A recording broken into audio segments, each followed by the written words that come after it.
Hi friends, welcome back our channel. நிறைய பேர் வந்து ஹேர் ஆயில் மேக்கிங் வீடியோ கேட்டிருந்தீங்க. ஆனால் ஹேர் ஆயில் மேக்கிங் வீடியோ கொடுங்கண்ணா, ஹேர் ஆயில் மேக்கிங் வீடியோ கொடுங்கண்ணா நிறைய பேர் கேட்டிருந்தீங்க. ஸோ உங்களுக்காக தான் இந்த வீடியோ ரொம்ப கஷ்டப்பட்டு நான் வந்து எடுத்திருக்கேன். ஏன்னா அந்த ஹேர் ஆயில் ப்ராசஸ் பண்ணும்போது வந்து வீடியோ எடுக்கிறது வந்து ரொம்ப கஷ்டம். ஸோ அந்த இடத்துல வந்து அவ்வளோ ஹீட்டாக இருக்கும். ஸோ உங்களுக்காக வந்து இன்றைக்கி நான் வந்து ஹேர் ஆயில் மேக்கிங் வீடியோ கொடுத்துருக்கேன். இன்றைக்கி பார்த்தீங்கன்னா 1000 கிலோ ரா கோகோனட் எடுத்து அதில் ஹேர் ஆயில் மேக் பண்ண போகிறோம். வாங்க பார்க்கலாம். இன்றைக்கி நம்ம எடுத்துக்கிட்ட ஃபஸ்ட்டு இன்க்ரீடியன்ட் வந்து ஆம்லா.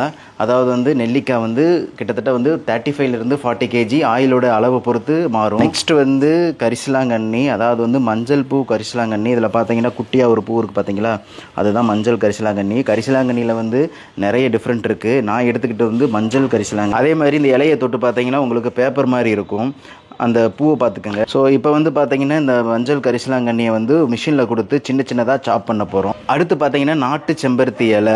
அடுத்து பார்த்தீங்கன்னா செம்பருத்தி பூ. செம்பருத்தி பூ ஃப்ரெஷ்ஷாக இல்லாமல் என்ன எப்படி இருக்குன்னு பார்க்குறீங்களா? அதாவது செம்பருத்தி பூ வந்து நேற்று வந்தது. ஸோ இன்றைக்கி எடுத்து பார்க்கும்போது இப்படி தான் இருக்கும். ஒரு சில நாளில் வந்து நம்ம லோக்கல்லே வந்து ஃப்ரெஷ்ஷாக கிடச்சிரும்.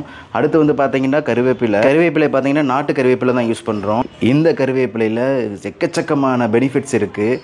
ஆனால் வந்து நம்ம வந்து பார்த்தீங்கன்னா அளவை தான் யூஸ் பண்ணுவோம். ஏன்னா வந்து கருவேப்பிலை அதிகமாகிடுச்சுன்னா அந்த மெயின் இன்க்ரீடியன்ட் டாமினேட் பண்ணி கருவேப்பிலையோட ஸ்மெல் வந்து அதிகமாகிடும். ஸோ வந்து அளவத்தை யூஸ் பண்ணுவோம். இப்போ பார்த்தீங்கன்னா நம்ம சொன்ன நெல்லிக்காய் இருக்குது பார்த்தீங்களா, அந்த நெல்லிக்காய் வந்து மிஷினில் கொடுத்து திருவி எடுத்துக்கலாம். நம்ம எப்போவுமே திருவி தான் எடுப்போம்.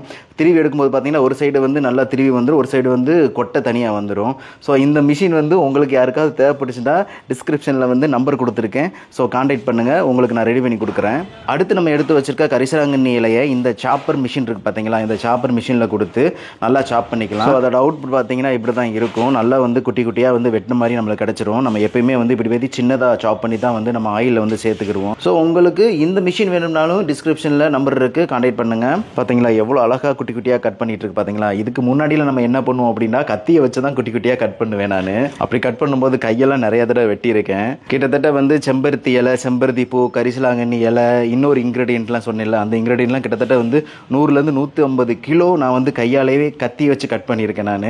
ஸோ இப்போ தான் வந்து ரீசெண்டாக வந்து நம்ம வந்து மிஷினுக்கு அப்டேட் ஆனோம். இப்போ பார்த்தீங்கன்னா எல்லாமே நான் கட் பண்ணி தனியாக எடுத்து வச்சுட்டேன். இப்போ பார்த்தீங்கன்னா வந்து அடுத்து வந்து நம்ம இரும்பு பாத்திரம் தான், அதாவது வந்து நான் சொல்ல மறந்துட்டேன், இரும்பு பாத்திரம் தான் நம்ம ஆயில் ப்ரிப்ரேஷன் நடக்கும். ஏன்னா ஆயில் வந்து இரும்பு பாத்திரத்தில் காய்ச்சினா தான் அதோட ஃபுல் பெனிஃபிட்ஸ் வந்து நம்மளுக்கு வந்து நல்லா கிடைக்கும். இப்போ பார்த்தீங்கன்னா ஒரு கேன் வந்து கிட்டத்தட்ட 40 லிட்டர் வரும். எல்லா கேனையும் எடுத்து கொண்டு வந்து இப்படி வச்சுருவோம். ஒரு பெஸ்ட்டான பியூரான ஆயில் எப்படி இருக்கணும்னா லைட் பழுப்பு நிற கலரில் இருக்கணும்.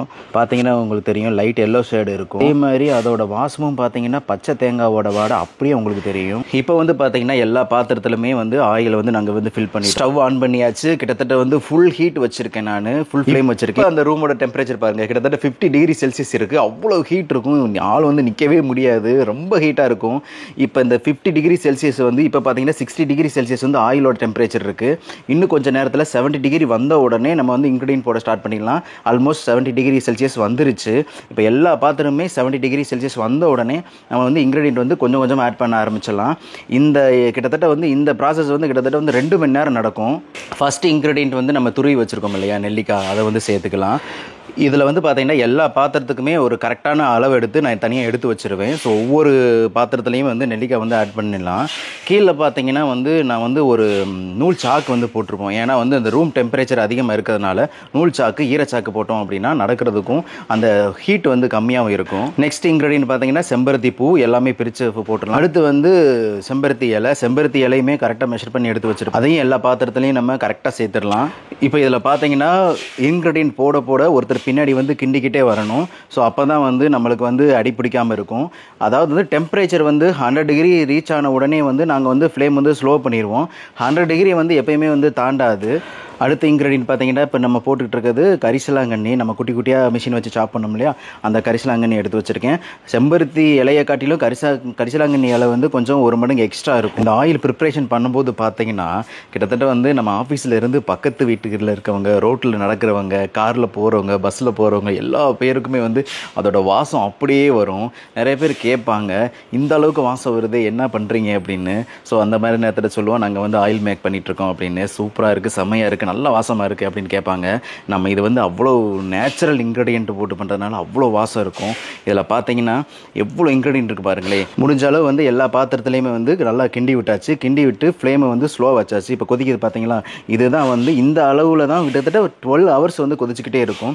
ரொம்ப லோ ஃப்ளேமில் கொதிக்கும். இப்படி கொதிச்சாதான் வந்து அந்த இன்க்ரீடியண்ட்டில் இருக்க ஃபுல் சத்துமே நம்மளுக்கு வந்து ஆயில் வந்து கருகாமல் இறங்கி சூப்பரான ஒரு அழகாக ஒரு ஆயில் வந்து உருவாகும். பார்த்தாலே தெரியும் உங்களுக்கு. இதில் பார்த்தீங்கன்னா எல்லா பாத்திரமே சேமாக தான் ஒரே டெம்பரேச்சரில் தான் கொதிக்கும். அப்பப்போ டெம்பரேச்சர் செக் பண்ணிக்கிட்டே இருப்போம். இது கிட்டத்தட்ட வந்து 12 hours வரைக்கும் இந்த மெத்தட் வந்து போய்கிட்டே அடிக்கடி இடையில வந்து போய் கிண்டி விட்டுகிட்டே இருக்கணும். 15 நிமிஷத்துக்கு ஒரு தடவை போய் கிண்டி விட்டுகிட்டே இருக்கணும். அதே மாதிரி ஃப்ளேமை செக் பண்ணிகிட்டே இருக்கணும். டெம்பரேச்சர் செக் பண்ணிகிட்டே இருக்கணும். டெம்பரேச்சர் வந்து 100 degree Celsius தாண்டக்கூடாது. தாண்டினா ஆயிலோட ஸ்மெல்லும் சரி கலரும் சரி வேறு மாதிரி ஆயிரும். இப்போ பார்த்தீங்கன்னா வந்து கிட்டத்தட்ட 12 hours முடிஞ்சு. உங்களுக்கு நான் எடுத்து காமிக்கிறேன் பாருங்களேன். இப்போ 12 hours முடிஞ்சு ஆயில் வந்து கிட்டத்தட்ட பாத்திரம் வந்து குறைஞ்சிரும். அந்த ஆயிலோட கலரை பார்த்தீங்களா, இதுதான் வந்து ஆயிலோட பதம். இந்த பதத்தில் வந்து நம்ம எல்லாமே ஃபில்டர் பண்ண ஆரம்பிக்கணும். ஸோ பார்த்தீங்கன்னா மணி 11:15 ஆயிடுச்சு. நைட்டு 11:15 ஆயிடுச்சு. நம்ம வந்து பகலில் 11 மணிக்கு வந்து ஆயில் ரெடி பண்ணணும். கிட்டத்தட்ட 12 hours வந்து இந்த ப்ராசஸ் அப்படியே போச்சு. ஆயில் பக்காவாக ரெடி ஆயிடுச்சு. அந்த ஒரு சீக்ரெட் இன்க்ரீடியன்ட் மட்டும் நான் வந்து உங்ககிட்ட சொல்லலை. ஏன்னா சோசியல் மீடியாவில் வந்து அந்த இன்க்ரீடியன்ட்டை சொல்லக்கூடாது. நீங்கள் வந்து அந்த இன்க்ரீடியன்ட் இல்லாமல் கூட ப்ரிப்பேர் பண்ணிக்கலாம். இல்லை அந்த இன்க்ரீடியன்ட் பதில் வேறு ஏதாவது ரோஸ்மெரி சேர்த்துக்கலாம். வேறு உங்களுக்கு பிடிச்ச இன்க்ரீடியன்ட் ஆட் பண்ணி இதே ப்ராசஸில் நீங்கள் பண்ணிக்கலாம். உங்களால் பண்ண முடியாத நீங்கள் வந்து நம்மக்கிட்ட வந்து எப்பயுமே வழக்கம் போல் www.jagdishmina.com every month 5, 15, 25 Amazon, Meesho காலையில் 11 மணிக்கு ஸ்டாக் அப்டேட் பண்ணுவேன். நீங்கள் வாங்கிக்கலாம். கம்மிங் 5th வந்து நீங்கள் கேட்ட ஹேர் மாஸ்க்கும் அவைலபிளாக இருக்கும். நான் ஸ்டாக் அப்டேட் பண்ணுறேன். வெப்சைட்லேயும் மீஷோவிலையும் நீங்கள் வாங்கிக்கலாம். ஓகே ஃப்ரெண்ட்ஸ், பாய். உங்களை நெக்ஸ்ட் வீடியோவில் மீட் பண்ணுறேன்.